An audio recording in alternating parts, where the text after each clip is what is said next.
madaxweynaha Somaliland oo qaatay go'aan adag oo la xiriira xalka iyo nabadgelyada gobolka Sool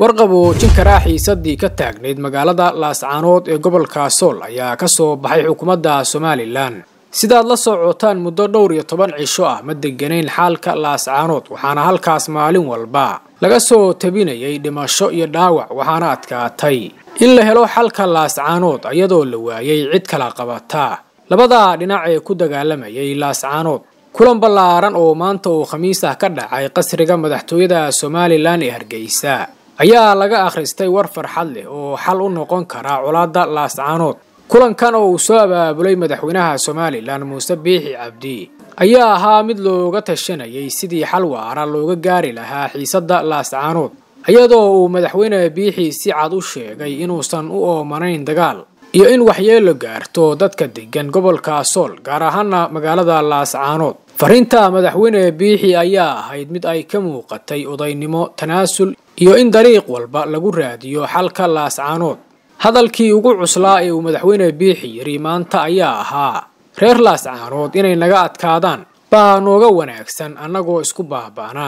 waxaana uu madaxweyne Biixi hadalkan ku muujiyay inuusan diyaar u ahayn in reer Laascaanood xoog lagu muqooniyo isagoo si weyn uga fogaaday dagaal iyo colaad inuu diyaar u yahay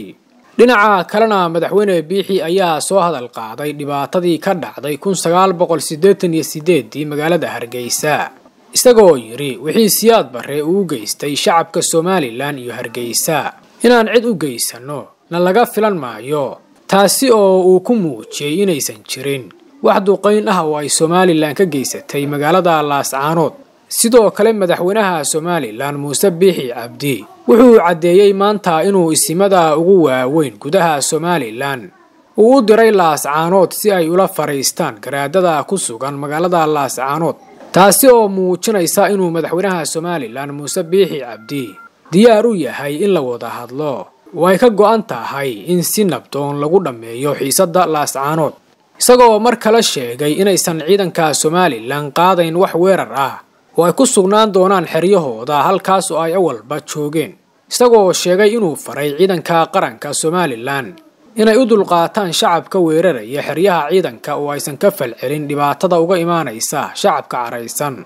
sidoo kale madaxweyne Biixi wuxuu sheegay inay jiraan kooxo isaga yimi meelo kala duwan oo weeraraya ciidanka Somaliland kuwaas oo laga yaabo inaysan ka amar qaadanayn garaadada oo iska sii wataan weerarada ay ka geysanayaan xeryaha ciidanka qodobkan ayaana lagu ogaan doonaa sida ay garaadadu u dhaqangeliyaan xabad joojinta iyo wada hadal ka socda oo dhinaca Somaliland ka dhaqangalay intaas ayaan ku soo koobaynaa khudbadii madaxweynaha Somaliland Muuse Biixi Cabdi ee maanta daawadeen la wadaag fikirkaaga